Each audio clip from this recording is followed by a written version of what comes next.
Statement असं होतं जे मी टी व्हीवर पाहिलं की ते त्यांच्या सगळे जे NDAचे ॲलायज आहेत त्यांच्याशी बोलतील आणि त्यांनी एकनाथ शिंदेंचंही नाव त्याच्यात घेतलं की मी एकनाथ शिंदेंशी बोलून त्याच्यात मार्ग काढीन. एकनाथ शिंदेंच्या पक्षाची लाईन श्रीकांत शिंदेंनी ॲब्सल्युटली क्लिअर केलेली आहे. ते पार्लमेंटच्या भाषणामध्ये एकनाथ शिंदेंचे चिरंजीव खासदार डॉक्टर श्रीकांत शिंदेंनी त्यांच्या पक्षाची अतिशय पारदर्शकपणे त्यांची लाईन मांडलेली आहे. आता अजित पवार आणि ते अलायन्समध्ये आहेत त्याच्यामुळे तीच त्यांची लाईन आहे का हे मला माहिती नाही. आता ह्याचं उत्तर मी नाही देऊ शकत, अजित पवारच देऊ शकतात. याचं कारण असं ते स्ट्रॉंगली जे बिल आहे तसं आहे तसंच एकनाथ शिंदेंची शिवसेना त्याला ॲज इट इज सपोर्ट करते असं त्यांचं डॉक्युमेंटेड फ्लोअर ऑफ द हाऊसचं भाषण आहे. माझं भाषण हे आमची लाईन आहे जे पूर्णपणे मी मांडलेली आहे आणि मी केंद्र सरकारचे जाहीरपणे आभार मानले ते दिवशी पार्लमेंटमध्ये नंतर की JPC ही आमची मागणी होती ती त्यांनी मान्य केली आणि अर्थातच त्याच्यामागे कारणे होती कारण का चंद्राबाबू नायडूंच्या पक्षाची लाईन ही क्लिअर होती. त्यांच्या भाषणामध्ये क्लिअर आली की कमिटी सेटअप केली तर आम्हाला जास्त आवडेल. त्याच्यामुळे चंद्राबाबू जरी त्यांचा पक्ष NDAमध्ये असला तरी त्यांनी आम्ही जी मागणी केली त्याला पूर्ण पाठिंबा त्यांनी कमिटीचा दिला होता. अजित पवारांचा पक्ष हा पार्लमेंटमध्ये मी तरी त्या दिवशी बोललेलं ऐकलं नाही. त्याच्यामुळे त्यांची वक्फ बोर्डवर काय लाईन आहे पार्लमेंटमध्ये ऑफिशियल ती मला माहिती नाही कारण का त्यांचा पक्ष त्या विषयाबद्दल आणि बांगलादेशबद्दल दोन्ही विषयांबद्दल पार्लमेंट किंवा पार्लमेंटच्या कमिटीमध्ये बोललेला नाही. त्याच्यामुळे मी लिमिटेड ॲक्सेस मला जो आहे तो म्हणजे त्यांचं तुमच्या सगळ्यांच्या चॅनलवरचं आजचं. पण साधारण त्या दिवशी जे जे पक्ष होते त्यांनी ॲब्सल्युटली लाईन्स क्लिअर केलेल्या आहेत, ऑन रेकॉर्ड आहेत. त्याच्यामुळे राष्ट्रवादी काँग्रेस पक्ष आदरणीय पवारसाहेबांनी आम्हाला दिलेली लाईन ही पूर्णपणे आमची क्लिअर आहे. आमची विनंती आहे की त्याच्यावर चर्चा व्हावी आणि एक ऑब्जेक्शन जे आम्हाला सगळ्यांना वाटलं की बिलांची माहिती आम्हाला मीडियातून मिळेल म्हणजे मीडियाला अधिकार आहे तुम्हाला पण एक काहीतरी पार्लमेंटमधली गोष्ट जर पार्लमेंटमध्ये येत नाही आणि ती आधी मीडियात येते हा पार्लमेंटचा अपमान आहे. तुम्हाला जरूर द्यावी पण मग पार्लमेंटचं महत्त्व काय मग तुम्ही पार्लमेंट का म्हणता जर असे सिलेक्टिव्ह लिकेजेस होत असतील आणि त्याच्यात मीडियाची चूक नाही ना. तुम्हाला कोणीतरी जे सत्तेमध्ये आहेत त्यांच्याकडूनच लीक झालं आहे ना नाही तर तुम्हाला कुठून मिळणार.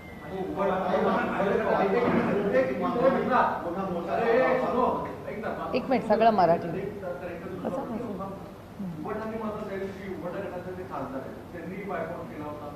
नाही बॉयकॉट केला होता का नाही त्या दिवशी मला वाटतं उद्धवजी होते त्याच्यामुळे तुम्हाला त्यांच्या ऑफिशियल स्पोक्सपर्सनला विचारावं लागेल.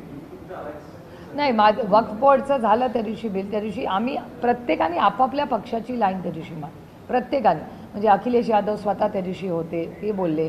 तृणमूल काँग्रेसमधून मला असं वाटतं सुदीप बंडोपाध्याय बोलले. त्यामुळे जे जे तिथे हजर होते त्यांच्याबद्दल मी सांगू शकते आणि पारदर्शकपणे आणि लंबी चर्चा झाली म्हणजे तेही मी जाहीरपणे म्हणजे जरी आमचे मतभेद असले तरी भारतीय जनता पक्ष आणि आता ते भारतीय म्हणजे ते मोदी सरकार नाही आता NDA सरकार आहे. NDA सरकारने आम्हाला सविस्तर त्या दिवशी चर्चेला वेळ दिला आणि किरण रिजिजूंनी जे उत्तर दिलं त्याच्यात आम्ही समाधानी होतो कारण का ते JPCला अग्री झाले. त्याच्यामुळे JPCमध्ये सविस्तर चर्चा होईल. आम्ही तर 2 नावं दिली होती.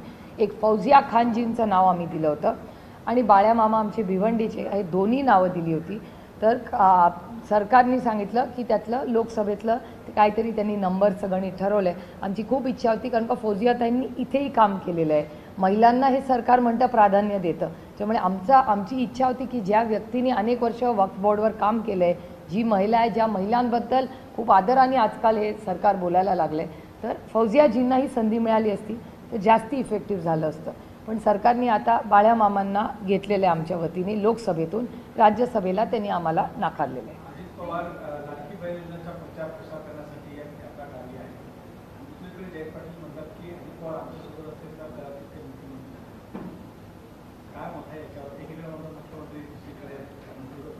मला असं वाटतं विरोध असा नाही.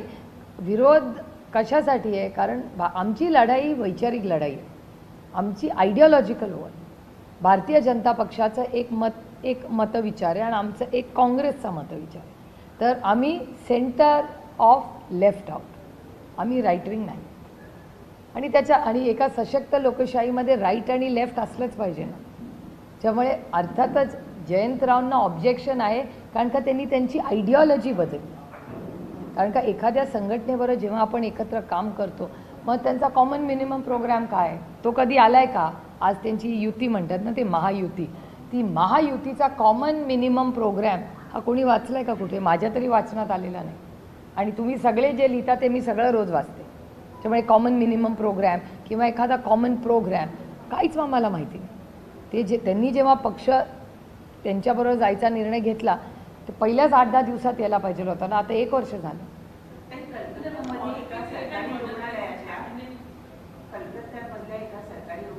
सगळं मराठी घेऊ ऐकलं. तिच्यावर बलात्कार करून तिचा खून करण्यात आलेला आहे आणि त्यामुळे सरकारी रुग्णालयामध्ये शिक्षण घेत असलेल्या किंवा तिथे सेवा देत असणाऱ्या महिला डॉक्टरांबरोबर ही जी काही घटना घडली त्यामुळे संपूर्ण देशात रोष व्यक्त होतो. आपली काय प्रतिक्रिया? नाही, अर्थातच क्राईमच्या विरोधात आपण सगळ्यांनी एकत्रपणे बोललंच पाहिजे. आणि अशी कुठल्याही महिलेच्या, म्हणून मी महाराष्ट्रातल्या महिलांचं बघितलं डेटा मी तुम्हाला सांगते. आणि हा डेटा काही माझा नाही, हा केंद्र सरकारचा डेटा आहे. केंद्र सरकारचा ऑफिशियल डेटा सांगतो की क्राईम अगेन्स्ट विमेन ह्याच्यामध्ये महाराष्ट्र खूप अग्रेसर आहे. आता कलकत्त्यात जी घटना झाली याचा जाहीर निषेध करून फास्ट ट्रॅक कोर्टवर आणि आपण निर्णय सरकारने घेतला पाहिजे. आणि माझा विश्वास आहे की ममता बॅनर्जी दीदी ह्या अतिशय संवेदनशील नेत्या आहेत. त्या नक्की फास्ट ट्रॅक कोर्ट करून त्या व्यक्तीला फाशी देतील ज्यांनी ही अशी घाणेरडी घटना आणि क्रूर घटना केली. सगळं Marathi I will do. Let me finish one language, then I assure you I will speak to at length.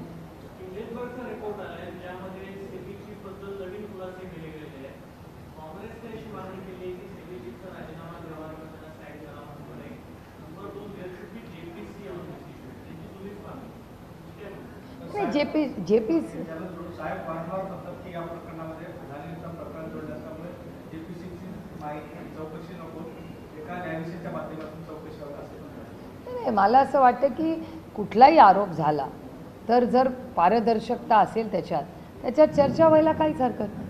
आत्ता अनफॉर्च्युनेटली पार्लमेंट चालू नाही आहे.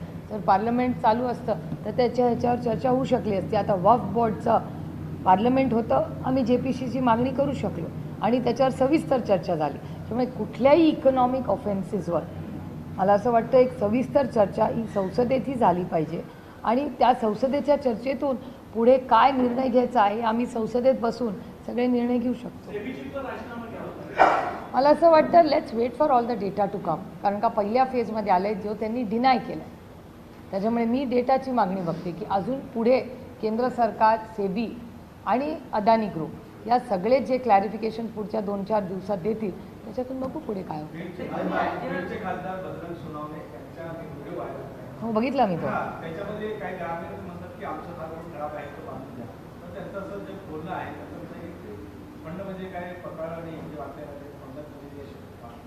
अशा प्रकारचं वक्तव्य एका खासदाराने. असं ते नाही म्हणले, हे एडिटेड आहे. पुढं ते असं म्हणाले की माझ्याकडे एवढा निधी नाही, पालकमंत्र्याकडे आणि आमदाराकडे जास्त निधी आहे, त्यांना मागा. असं ती पूर्ण व्हिडिओ मी पाहिला तो चॅनलवर आज सकाळी. त्याच्यामुळे तुम्ही हाफ स्टोरी सांगताय. त्याच्या पुढे तेही असं म्हणाले की आमच्याकडे, तुमच्या माहितीसाठी सांगते की खासदाराला दरवर्षी 5 कोटी रुपये दिले जातात एका खासदाराला. आणि आमदाराला महाराष्ट्रात किती दिले जातात वर्षाला? 5 कोटी फंड आणि इतर फंड. आणि पालकमंत्र्याला तर फ्री फॉर ऑलच असतं. त्याच्यामुळे ते सगळं बजेट कंट्रोल करतात. त्याच्यामुळे खासदाराला ॲक्सेस टू निधी. आणि माझी आणि अमोलदादांची तुम्हाला केस सांगते. अमोलदादा आणि मी आमच्या शिरूर आणि बारामतीसाठी इतका निधी आम्ही ज्या वेळी रस्त्यासाठी मागितला तो आम्हाला 99 नाही 100% आमचा रिजेक्ट झालेला आहे. टू दी एक्सटेंट की आम्ही टाकलेली कामं ही रिजेक्ट केलेली आहेत सरकारने. आणि त्याच्यासाठी आम्ही त्यांना एक पत्रही लिहिलं आहे की तुम्ही जर ह्याच्यावर काही निर्णय घेतला नाही आम्हाला कोर्टात जायला लागेल. आणि त्यातला कुठलाही रस्ता ना माझ्या घरचा आहे ना अमोल कोल्हेंच्या घरचा आहे. त्याच्यामुळे जो अनुभव आम्हाला येतो पुणे जिल्ह्यात तसाच अनुभव कदाचित बजरंग अण्णांना तिथे येत असेल की ज्या म्हणजे जी राज्याची नुसती नाही, जी डेव्हलपमेंट बॉडी असते डिस्ट्रिक्टची, जिल्ह्याची, त्याच्यात खासदारांना जर पैसे मिळणार नसतील आणि तिथे आम्हाला सांगितलं जातं मीटिंगला गेल्यावर की यू आर ओनली अन इन्व्हायटी. त्याच्यामुळे नक्की खासदाराचा रोल काय हे आम्हाला माहिती आहे. याचं सगळ्याचं कोचिंग जे निवडून येतात आणि मंत्रिपदावर बसतात ना त्यांना दिलं पाहिजे की त्यांचे राईट्स काय आहेत आणि आमचे राईट्स काय. आणि केंद्रात आम्हाला केंद्रीय मंत्री सांगतात म्हणजे GSTचा महाराष्ट्राचे एवढे इश्यूज पेंडिंग आहेत. आम्ही जेव्हा निर्मलाजींशी बोललो तेव्हा निर्मलाजींनी ऑन रेकॉर्ड सांगितलेलं आहे की तुम्ही तुमच्या GST काउन्सिलच्या मंत्र्याला सांगा आणि तिथे लोकली हा इश्यू हँडल करा. आता लोकली जर सगळे GST काउन्सिलला, आम्हाला तर अधिकार नाही, GST काउन्सिलला फक्त आणि फक्त त्या राज्याच्या फायनान्स मिनिस्टरला जायचा आणि बोलायचा अधिकार असतो. आणि जर तिथे सेक्रेटरी गेला तर सेक्रेटरी बोलू शकत नाही. GST काउन्सिलचा कायदाच असा आहे की ओन्ली मिनिस्टर कॅन स्पीक. आता मला जर शेतीचा प्रश्न असतील जिथे GST एवढा वाढवून ठेवला आहे, मी निर्मलाजींना मागणी केली, निर्मलाजींनी मला उत्तर ऑन रेकॉर्ड माझं नाव घेऊन फ्लोअर ऑफ द हाऊसवर सांगितलं की तुम्ही जाऊन तुमच्या फायनान्स मिनिस्टरला पत्र लिहा आणि मागणी करा. माझी काहीच हरकत नाही आहे, पण त्याच्यासाठी महाराष्ट्राच्या फायनान्स मिनिस्टरनी GST काउन्सिलच्या प्रत्येक मीटिंगला गेलं पाहिजे. ते जर गेलेच नाहीत तर महाराष्ट्राच्या GSTला न्याय कसा मिळणार? This is just factual situation and financial situation of Maharashtra.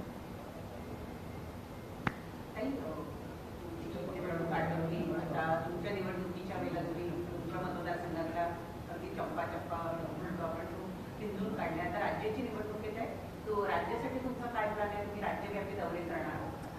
अर्थातच 8 खासदार जे आम्ही निवडून आलेलो आहोत, खूप संघर्षाच्या आणि वेगळ्या पद्धतीने, म्हणजे जेव्हा आम्ही लढायचं ठरलं त्याच्याकडे ना आमच्याकडे पक्ष होता, ना चिन्ह होतं, ना काहीच होतं. आम्ही फकीर म्हणून लढत होतो, कारण का आम्ही कुठल्या चिन्हावर लढणार हेही आम्हाला माहिती नव्हतं. सगळ्यांना एक चिन्ह मिळेल का हेही आम्हाला माहिती नव्हतं. त्यामुळे खूप संघर्ष, कोर्ट कचेऱ्या, इलेक्शन कमिशन हे करून करून करून आम्ही जेमतेम तरलो आणि लोकसभा लढलो. आता लोकसभेमध्ये ना आमदार आमच्याबरोबर, ना सोसायटी, ना जिल्हा परिषद, पंचायत समिती, दूध संघ, म्हणजे कुठलीच यंत्रणा आमच्या बाजूनी नाही. आणि या सगळ्या यंत्रणा, पक्ष, चिन्ह सगळे घेऊन गेले होते. अदृश्य शक्तीने सगळंच नेलं होतं. पण एक गोष्ट आमचं भाग्य की महाराष्ट्राची मायबाप जनता आमच्याबरोबर राहिली, जे मतदार आमच्या बाजूनी, आणि अदृश्य शक्ती बाकी सगळं घेऊन गेली. आणि आज 1 वर्षांनी परिस्थिती वेगळी आहे. आणि अर्थातच चिन्ह आणि पक्ष आम्हाला ऑक्टोबरपर्यंत दिलेला आहे. म्हणजे आम्हाला पण काय अदृश्य शक्तीने फुल टाईम दिलेला नाही. आता ती लढाई चलती राहिली. म्हणजे आमचा पक्ष, चिन्ह सगळं घेऊन गेले. आम्हाला जे दिलं आहे ते पण टेम्पररी दिलं आहे, काय गॅरंटी नाही. आजकाल सरकारी नोकऱ्या जशा कॉन्ट्रॅक्टवर दिल्या जातात ना, की परमनंटची गॅरंटी नाही, कभी भी घर से निकाल सकते, तशीच आमची परिस्थिती आहे. पण आम्ही सोडणार नाही, आम्ही लढत राहणार.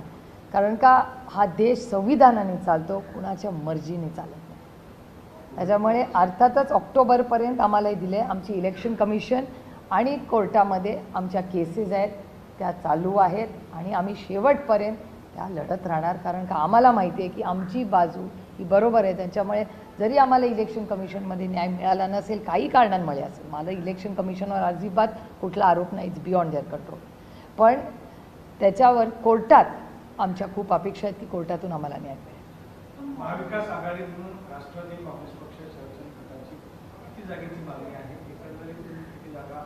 आम्ही 288 जागा लढणार महाविकास आघाडी. ताटातलं वाटीत आणि वाटीतलं ताटात, क्या फरक पडत आहे? रोहित पवारांच्या मतदारसंघामध्ये गडवर नावाचा आरोपी हा इच्छुक असल्याचं समजतं. महायुतीमध्ये राम शिंदे निवडण्याचा प्रचार जोरदार सुरू आहे. हा प्रश्न मला नका विचारू. हा तुमचा मतदारसंघाचा पक्षाचा नाही, त्यांच्या विरोधात माणूस ना, महायुतीतून लढणार ना. हा प्रश्न तुम्ही राज्याच्या गृहमंत्र्यांना विचारला पाहिजे. कारण का गृहमंत्र्यांचा पक्ष आहे ना तो, ज्याच्यात तुम्ही जे म्हणताय ते की एखादा गुंड जर ज्या पक्षाची सत्ता आहे, ज्या पक्षाचा गृहमंत्री आहे, त्याच्या कुठल्या सहकार्याबरोबर फिरत असेल तर याचं उत्तर मी कसं देणार? याचं उत्तर या राज्याच्या गृहमंत्र्यांनी दिला पाहिजे. आणि मला काही आश्चर्य वाटत नाही, कारण का राज्यात क्राईम इतका वाढला आहे, महिलांच्या विरोधात क्राईम वाढला आहे, हिट अँड रन केसेसच्या लोकांना क्लीन चिट देण्याचं, रक्त तपासणी करण्याचे हे झालेलं आहे. पुण्यामध्ये कोयता गँग, म्हणजे महाराष्ट्रात crime capital of India Maharashtra व्हायला लागले. आणि त्याच्यात पुणे जिल्हा आता क्राईम कॅपिटल ऑफ महाराष्ट्र होतोय असं डेटा सांगतो. हा आरोप माझा नाही, I am going bye data.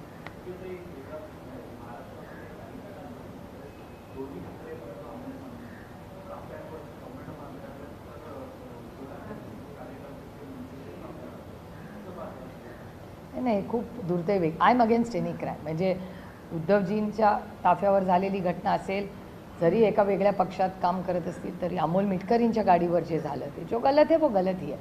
त्यामुळे मग अमोल मिटकरी असतील, जितेंद्र आव्हाडांवर जो हल्ला झाला तो असेल, उद्धवजींच्यावर झाला तो, मला असं वाटतं I am completely against any crime किंवा अशा कुठल्याही घटना. म्हणजे हे आमच्या पक्षाकडून झालं असलं तर मी तर खूपच म्हणजे स्ट्रॉंग ॲक्शन त्याच्यावर घेतली असती. आपण कुठलाही व्हायलन्स हा थांबलाच पाहिजे. Doesn't solve problems. त्याच्यामुळे I am completely against violence. आणि माझी विनम्र विनंती सगळ्यांना आहे की ही लोकशाही आहे आणि संविधानानेच देश चालेल. हे अशा पद्धतीने देश चालणार नाही. महाविकास आघाडीकडून तुम्ही 288 जागा लढणार. उद्धव ठाकरे यांच्या सभेमध्ये वारंवार त्यांचे कार्यकर्ते आणि नेते हे म्हणतात की महाराष्ट्राचे मुख्यमंत्री उद्धव ठाकरे झाले पाहिजे, तुम्ही त्यांना मुख्यमंत्री करायचं. त्याच्यात गैर काय? महाविकास आघाडीमध्ये आलेला शरद पवार गटाकडून उद्धव ठाकरे मुख्यमंत्री. महाविकास आघाडीचा निर्णय महाविकास आघाडी घेईल एक. आणि दुसरं, कार्यकर्त्यांची इच्छा असू शकते ना, त्याच्यात गैर काय?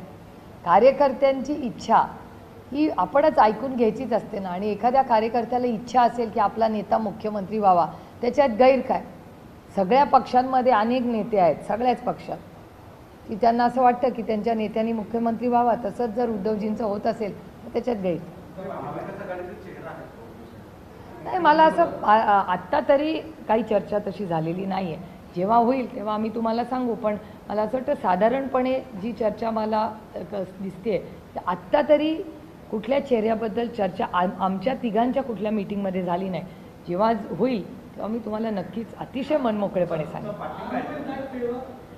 I mean everybody is favour who is willing to do good for the state. जो राज्याची आन बान आणि शान ठेवेल आणि पारदर्शक कारभार करेल, भ्रष्टाचारातून महाराष्ट्राला मुक्त करेल आणि दिल्लीसमोर झुकणार नाही, अशा माणसांनी महाराष्ट्राचा मुख्यमंत्री व्हावं.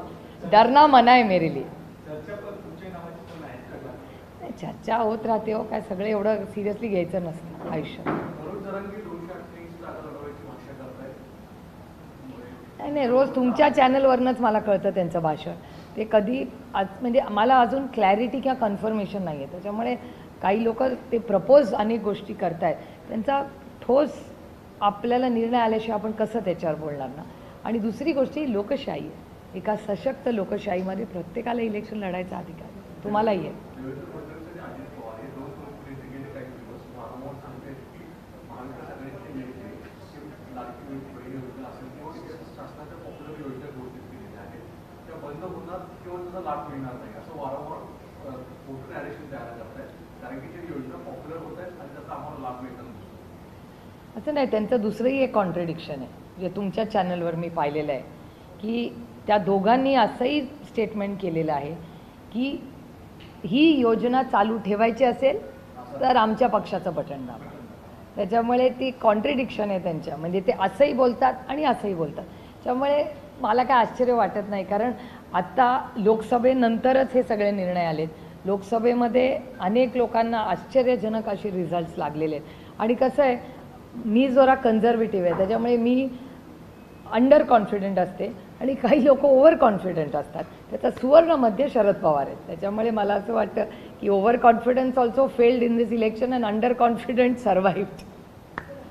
हे एक या लाडकी बहीण योजनेचं एक उदाहरण पाहायला मिळालं आहे. मध्य प्रदेशमध्ये काँग्रेस सरकारने लाडकी बहीण योजना सुरू केली होती, मात्र त्यांनी लवकर बंद केली. त्याच पार्श्वभूमीवर महाविकास आघाडीमध्ये काँग्रेस पक्षाचे नेते आज आरोप करतात की महाराष्ट्रातली 4,000 ही योजना सुरू करायची पण बंद होईल. मध्य प्रदेशमध्ये काँग्रेसनी कधी बंद केली? नाही, भाजपने बंद केली. भाजपने बंद केली. हां, तर साधारणपणे हे जुमलेबाज म्हणजे परवा मला वाटतं गौरव गोगोईच पार्लमेंटमध्ये असं म्हणाले की कोण म्हणलं बरं, कोणीतरी म्हणलं की देणे वाले होते 15 लाख, रुक गए 15 सोपे. म्हणजे 15 लाख रुपये देणार होता. पार्लमेंटमध्ये कोणीतरी बोललं, मला आता ह्या क्षणी आठवत नाही आहे. पण 15 लाख रुपये भारतीय जनता पक्ष प्रत्येकाच्या अकाउंटमध्ये म्हणजे बहिणीला, भावाला आणि सगळ्यांनाच देणार होते. ते 15 लाख तर काय आले नाहीत. आता 1500 रुपये देत आहेत. तर ठीक आहे, देत असतील तर त्याचं स्वागत आपण केलं पाहिजे.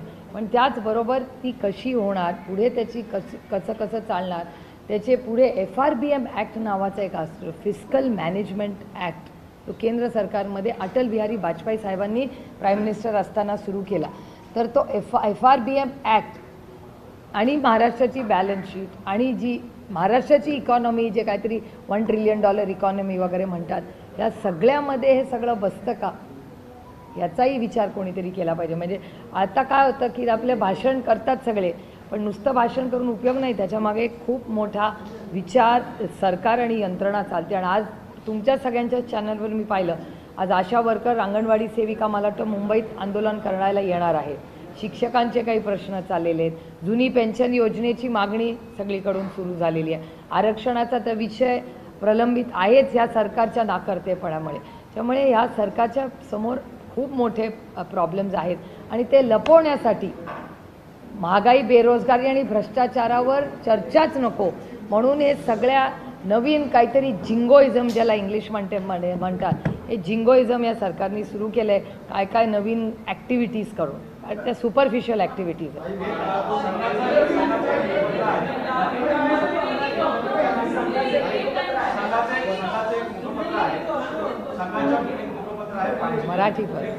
मराठी होऊ द्या, तुम्हाला वेळ देते.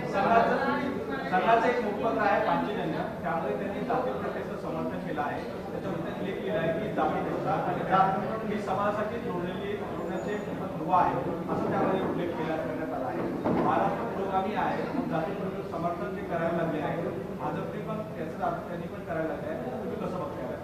नाही, कसं आहे, RSSच्या माध्यमातून अनेक गोष्टी त्यांच्या लेखांमधून येतात. म्हणजे त्यांच्या मित्रपक्षांबद्दल येतात, भ्रष्टाचारात, महाराष्ट्रात होणाऱ्या भ्रष्टाचाराबद्दल येतात. त्यामुळे अनेक गोष्टी अशा त्यांच्या सगळ्या या मासिकांमधून येत असतात. म्हणजे महाराष्ट्रात झालेला 118 कोटी रुपयाचा भ्रष्टाचार हा एक्सपोज त्याच लोकांनी केला, म्हणजे RSSच्या माध्यमातून झाला. त्यांचे मी जाहीर आभार मानते.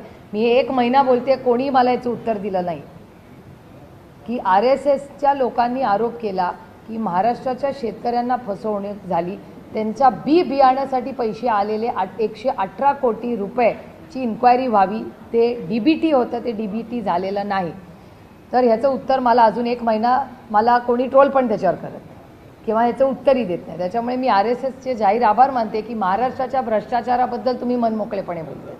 हा पहिला मुद्दा. दुसरा, मित्रपक्षांबद्दलही अनेक त्यांचे स्टेटमेंट्स आले. त्यानंतर त्यांचे जे काय कास्ट सेन्सेसबद्दल त्यांची लाईन आहे, आमची तर जातीय जनगणना व्हावी ही आमची मागणी अनेक वर्षांची आहे, जी आम्ही पार्लमेंटमध्ये पण बोललेलो आहोत. आमच्या सगळ्यांचीच मागणी, म्हणजे इंडिया अलायन्सची पण आहे. भारतीय जनता पक्ष करतो म्हणतात पण होत काही नाही, आणि त्यांच्या मित्रपक्षांनी आता NDA सरकारमध्ये सगळ्यांनीच त्याची मागणी केली. त्यामुळे जनगणनेबद्दल आम्ही सगळे एकमताचे आहोत. केंद्र सरकार काही त्याच्या बाबतीत करत नाही, हे दुर्दैव.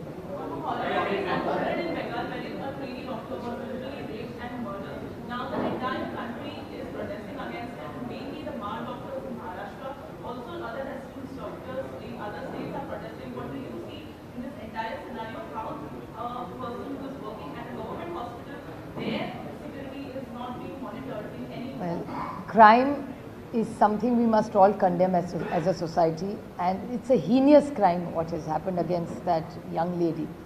It's very, very sad what has happened, and I have full faith in Mamata Banerjee ji, and I have full faith that she will make sure there is a fast track court and justice is given to this young lady.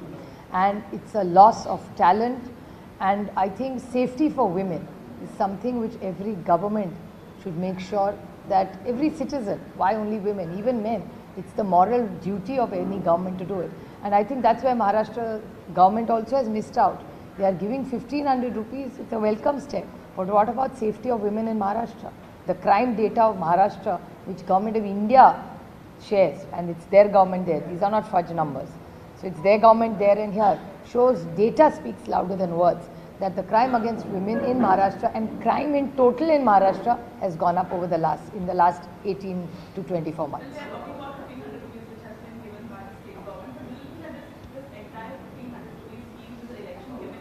Isn't it obvious? Why did they not think of it when they came to government? This is, what would I say? It's an outcome of the Lok Sabha result.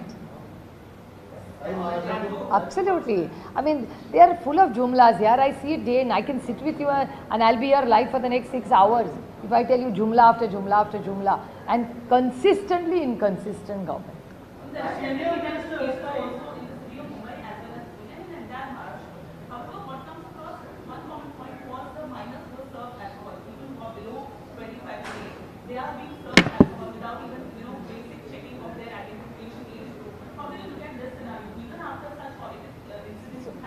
This is a question you should not ask me, you should ask the government. What is the Home Ministry doing? What is the Home Ministry of Maharashtra doing? Because the buck stops at their door. It's not just about breaking. I mean, they are very proud कि से दो पार्टियां तोड़ के मैं Home Minister bun Gaya. It's a very flattering statement. It's not common. I mean, I would never do anything like that anyway because I believe in a very fair democracy. And when they say that when our government was formed was completely against what people wanted, what they've done is even one worse.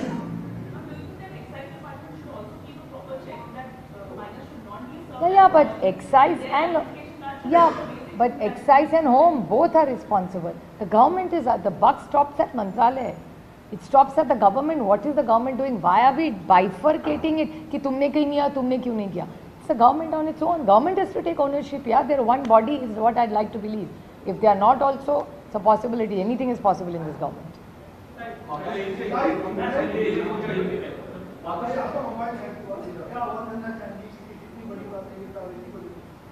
No hack तो हुआ था कल, लेकिन मैं पुणे ग्रामीण की police यंत्रणा की मन से उनकी आभारी हूँ क्योंकि कल बहुत क्विक एक्शन हुआ और पुणे की एसपी और उनकी पूरी टीम ने कल मेरी बहुत मदद ऑनलाइन और साइबर क्राइम में की।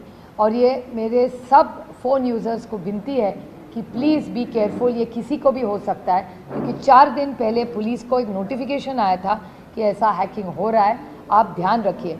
तो मेरी महाराष्ट्र सरकार के पुलिस को भी विनती है कि आपको जब ऐसा ही नोटिफिकेशन आता है कि ऐसे हैकिंग हो रहे, प्लीज़ मीडिया की मदद लीजिए और मीडिया की मदद लेके, ये जो सोशल मीडिया की और मीडिया की मदद लेके आप सबको कहना चाहिए कि ऐसा एक नया चक्कर चल रहा है। नहीं, जब मैं डेटा को रिलेट करना और मैं आरोप नहीं करना चाहती किसी सरकार पे। मैंने सदानंद सुले जी को डेटा मांगा है क्योंकि परसों ही मेरे 3 भाषण सरकार बात पार्लियामेंट में हुए, उसके बाद सदानंद सुले को इनकम टैक्स नोटिस आई है। और ऐसा बहुत बार हो चुका है कि जब मैं पार्लियामेंट में बोलती हूँ तो सेशन के अंत तक उनको इनकम टैक्स नोटिस आती है। वही इश्यू है इनकम टैक्स नोटिस में, कोई नया नहीं है। सदानंद सुले उसका जवाब दे देते हैं, फिर शांत हो जाता है, फिर से it's maybe I am correlating, but मैं लेट डेटा स्पीक। मैं तारीख और जब नोटिस आई ये कोरिलेट करना चाहती हूँ।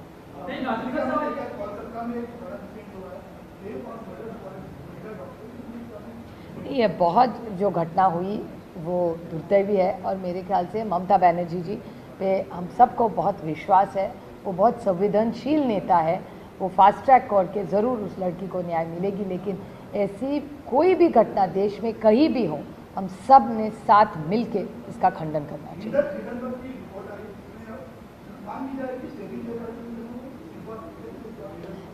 मैं भी ज़्यादा इन्फॉर्मेशन के लिए रुकी हूँ और जब पार्लियामेंट भी चलेगी हम सब उस पर सविस्तर चर्चा करेंगे और फिर देखते हैं क्या इन्फॉर्मेशन सरकार की तरफ से, सेबी की तरफ से और जिन पे आरोप किए हैं उनकी सबकी तरफ से आएगी।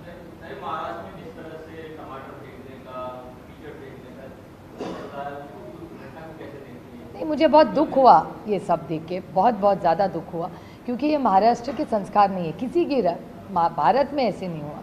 और वायलेंस, किसी की तरह का वायलेंस किसी के भी खिलाफ, ये गलत ही है।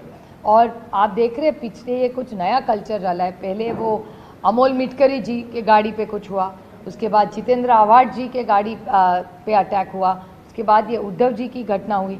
ये घटनाएं बढ़ती जा रही है और मेरा सिर्फ एक सवाल इस राज्य के गृह मंत्रालय से कि आपका इंटेलिजेंस क्या कर रहा है। It's a complete failure of Maharashtra home ministries intelligence, क्योंकि उद्धव जी को बहुत सिक्योरिटी है, जितेंद्र आव्हाड जी को सिक्योरिटी है, तो फिर सिक्योरिटी का क्या हुआ। फिर अगर ये लोग सेंसिटिव है, इश्यूज है, उनके पास साथ सिक्योरिटी चलती है, तो सिक्योरिटी को पहले पता नहीं था, इंटेलिजेंस को पहले पता नहीं था।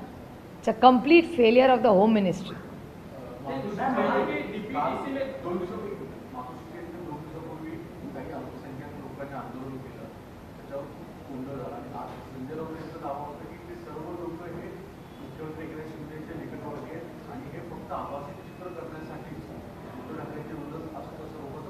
तुमच्या चॅनलवर मी सकाळी राऊत साहेबांचं स्टेटमेंट पाहिलं, त्याच्यात त्यांनी फोटोही दाखवले की जे लोक मातोश्रीवर गेले होते त्यांचे आणि शिंदे साहेबांच्या सेनेचे त्या काही नेत्यांचे संबंध आहेत अशी ती स्टोरी चालली होती. त्यामुळे मला असं वाटतं की तो जो एव्हिडन्स जर असेल तर photo speak louder than words. DBDC जो है खासकर डीबीडीसी पूरे डीबीडीसी बात पहले थोड़ी ज़्यादा बात करती है. ऐसे में खबरें आ रही है कि वो जो उनके साथ जो विधायक हैं उनका भी फंड रोका जा रहा है, शायद वो आरोप के संपर्क में आ रहे हैं, तो विकास निधि रोकने की भी काम शुरू हो गया है. नहीं, हमारा तो मेरा और अमोल कोल्हे का तो विकास निधि बहुत दिन से रुका पड़ा है. हम लोग ने खत भी लिखा, हमने विनती भी की कि भैया ये हमारे घर के कोई रास्ता नहीं बन रहा है, ये विकास पैटर्न हमारे घर के लिए नहीं है, ये जिन्होंने हमें वोट दिया उनके लिए है और ये हक है. ये किसी के घर का पैसा नहीं है, ये हम लोग टैक्स भरते हैं, उस टैक्स से ही ये पैसा आता है. कोई खुद के खिसे से पैसे नहीं दे रहा है कि खुद के अकाउंट से पैसे दे रहा है. तो जिस तरह से ये राजनीति हो रही है, ये नया ट्रेंड है महाराष्ट्र में, पहले ऐसे कभी नहीं था. विरोधक भी होता है लेकिन काम तो लोगों के होते हैं. ये बहुत नया एक ट्रेंड हो रहा है.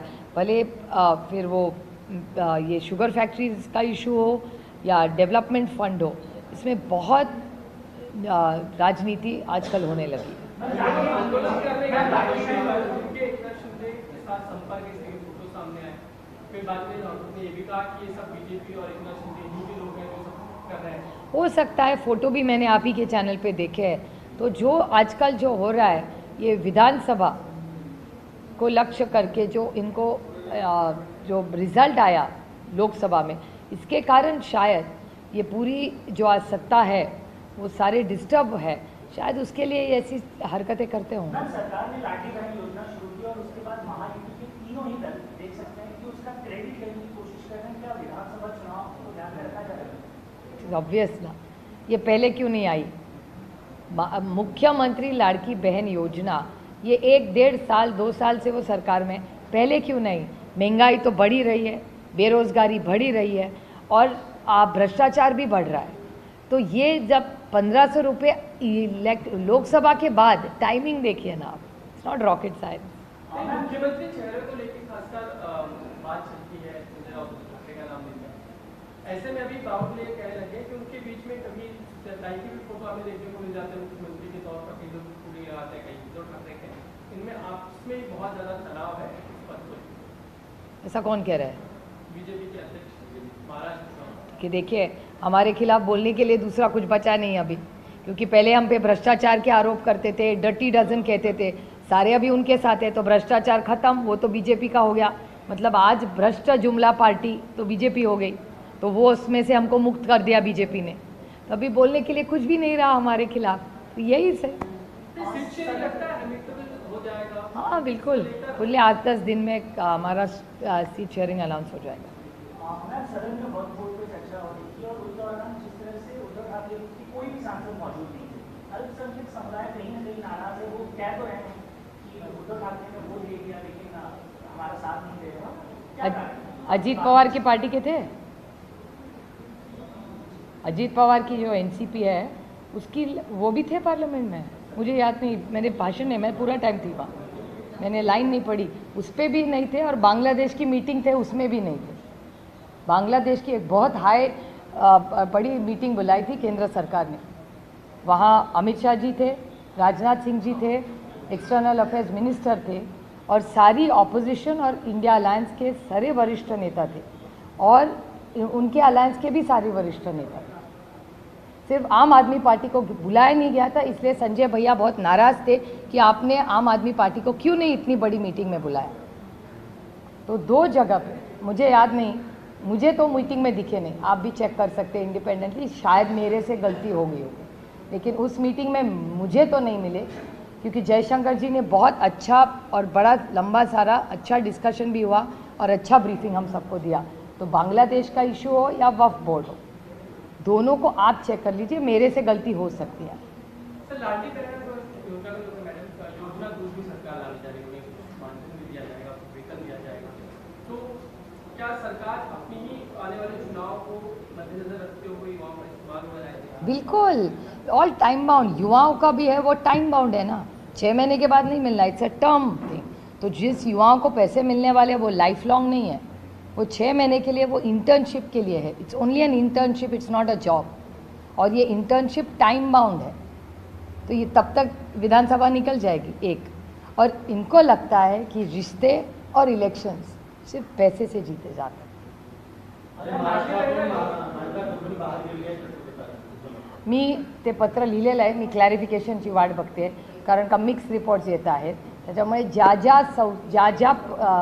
ज्या कंपनीज महाराष्ट्राच्या बाहेर जातील त्यांना परत आम्ही आमचं सरकार ऑक्टोबरमध्ये आल्यावर रेड कार्पेट देऊन आम्ही सगळ्यांना परत योजना और खासकर पिंक कलर देखने को मिलता है। कहीं अजित पवार से लाडली बहना योजना का उल्लेख करते हैं, कहीं मुख्यमंत्री लाडली बहना योजना भी लोग करते हैं। ये बात ये आप उन दोनों को पूछना पड़ेगा, क्योंकि ये कॉन्ट्रडिक्शन उनका है, मेरा नहीं है। क्योंकि मेरे निर्वाचन क्षेत्र, राज्य और पार्लियामेंट का काम, और महाराष्ट्र में सिर्फ एक योजना नहीं है। आज महंगाई, बेरोजगारी, भ्रष्टाचार, आज महाराष्ट्र का फिस्कल डेफिसिट और फाइनेंशियल पोजीशन क्या है, ऐसे बहुत सारे मामले, जैसे आपने पूछा महिंद्रा की कंपनी के बारे में, ऐसे बहुत सारे चैलेंजेस आज महाराष्ट्र के सामने हैं, बहुत चुनौतियाँ इसके हैं। क्योंकि आज देश में आप देखेंगे कि जब आंध्र की जब सरकार बदली, उसके बाद आज जो सरकार आंध्र में आई है, उन्होंने एक वाइट पेपर निकाला है पहले की सरकार के खिलाफ, और उसमें बहुत सारी फाइनेंशियल मिसमैनेजमेंट्स के कारण आज आंध्र की ग्रोथ स्लो हो रही है, ऐसा डेटा कहता है। ऐसा एक पहले बताया गया इस टाइम सेशन में। तो ऐसे हर राज्य में अगर इलेक्शन के लिए ये लोग खुद के स्वार्थ के लिए करेंगे और उसके आगे क्या क्या करेंगे, और नैरेटिव सेट, ये जो भारतीय जनता पार्टी का शब्द था नैरेटिव सेट कर रही है, वो उनके एलाइज ने भी शुरू किया है। एलाइज पहले ऐसे नहीं बोलते थे, अब तीनों वही बोलते हैं।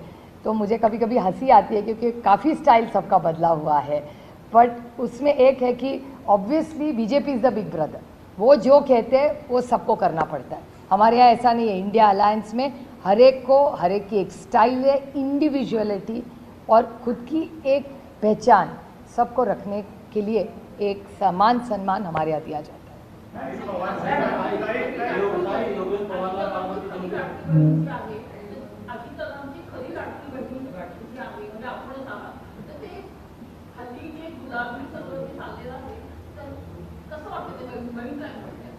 मी तुम्हाला खरं सांगू, मी काय फार रंगाबिंगामध्ये अडकत नाही, कारण का कुठला रंग कोणी वापरायचा त्यांचा वैयक्तिक प्रश्न आहे।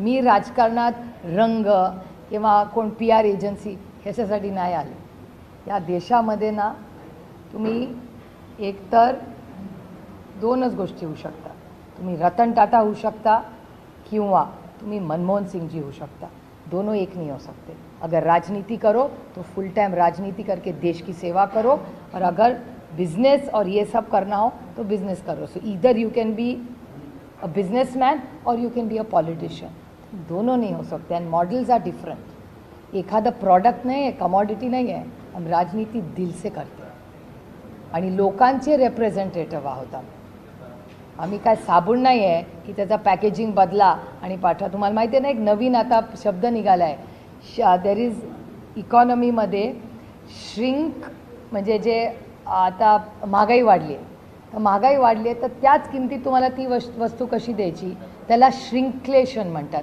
देर is inflation and there is shrinkflation.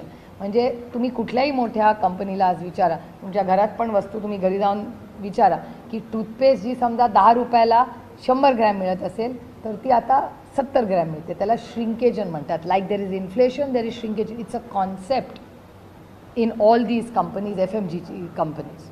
म्हणजे मग ग्लुकोजचं बिस्किट 5 रुपयाला जर 5 मिळत असतील तर आता 4 मिळतात। पॅकेजिंग किंमत तेवढीच असते, ते प्रॉडक्ट श्रिंक होते। त्यामुळे ह्या सगळ्या गोष्टी ह्या बिझनेसमध्ये असतात, आम्हाला नाही ते नको। आम्ही इथे आहोत आणि आम्ही गांधीवादी आहोत। आम्ही वर्धा, सेवाग्राम, कराड ह्या संस्कृतीत त्या भट्ट्यात वाढलेले आम्ही लोक। त्यामुळे हे सगळं तुम्ही जे रंग बिंगायच्यात ना, ह्या भानगडीत आम्ही नसतो। आणि लोकांसाठी, लोकांची सेवा करण्यासाठी त्या मातीशी नातं असणारे लोक आम्ही।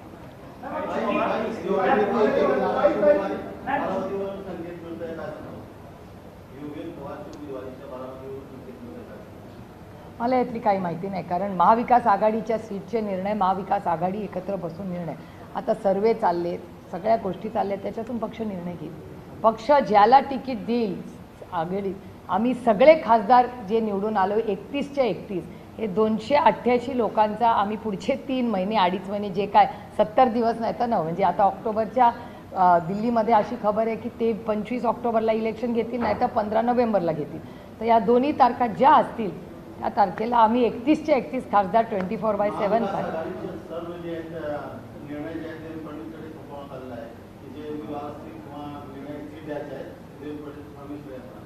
कोणाचे महायुती तो त्यांचा अंतर्गत प्रश्न आहे ना कोण काय घेणार आणि तो त्यांचा अध्यक्ष आणि ते काय नवीन नाही कारण का त्यांचे सगळे निर्णय दिल्लीतच होतात त्याच्यात नवीन काय. विधानसभा चुनाव नजदीक आ रहे हैं और जब देखिए कि सरकार योजना बनाने वाली है सुनने को मिल रहा है कि अपनी योजनाओं को लोगों तक पहुंचाएंगे उनको सैलरी भी देनी होगी एट द कॉस्ट ऑफ सरकार पैसे भराएगी.